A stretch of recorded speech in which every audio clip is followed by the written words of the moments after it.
Subscribe कीजिए विजय music CG YouTube channel को और इस घंटा को दबाइए लेटेस्ट वीडियो की नोटिफिकेशन पाने के लिए। डिंडोरी वालन के देख लो भैया,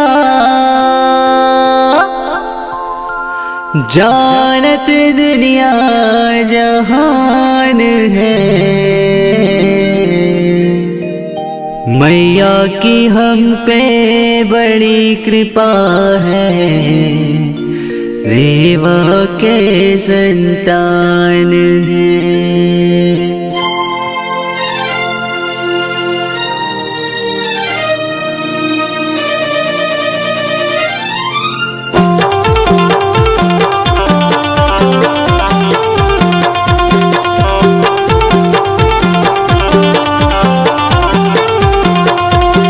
डिंडोरी वालन के देख लो भैया, डिंडोरी वालन के देख लो भैया, जानती दुनिया जहान है। अरे मैया की हम पे बड़ी कृपा है, रेवा के संतान है। मैया की हम पे बड़ी कृपा है, रेवा के संतान है। डिंडोरी वालन के देख लो भैया, डिंडोरी वालन के देख लो भैया, जानती दुनिया जहान है। अरे मैया की हम पे बड़ी कृपा है, रेवा के संतान है। मैया की हम पे बड़ी कृपा है, रेवा के संतान है।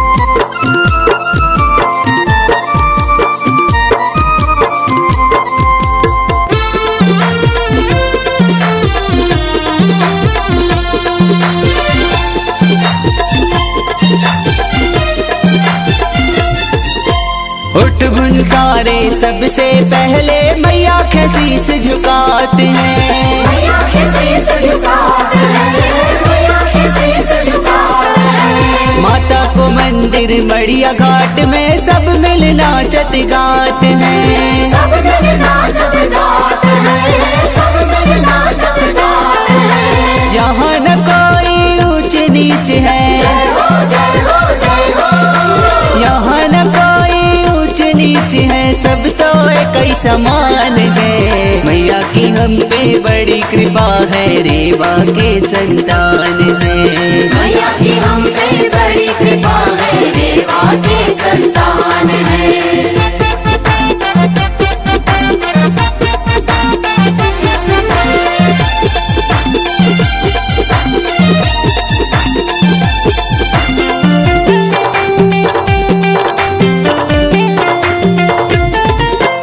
अमरकंट है उद्गम माँ को घाटन घाट पुजाते हैं। घाटन घाट पुजाते हैं, घाटन घाट पुजाते हैं। चंदन घाट या राम घाट तोरी महिमा नवरनी जाते हैं। महिमा नवरनी जाते हैं, तोरी महिमा नवरनी जाते हैं। इमली कुटिया जोगी टिकरिया, जय हो जय हो जय हो। इमली कुटिया जोगी टिकरिया, मैं बड़ तो मान है। मैया की हम पे बड़ी कृपा है, रेवा के संतान है।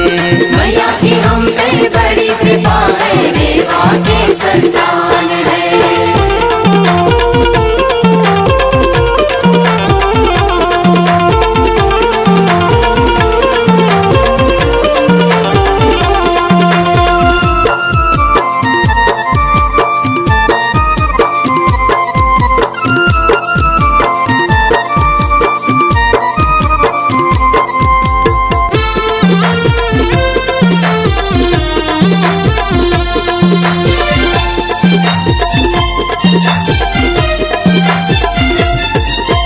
बड़े वेग से बहती धारा, मंडला में सहस्त्र धार है। मंडला में सहस्त्र धार है, मंडला में सहस्त्र धार है। भेड़ा घाट जबलपुर में और पंचवटी धुआधार है। पंचवटी धुआधार है, पंचवटी धुआधार है। लोगों को रोजी रोटी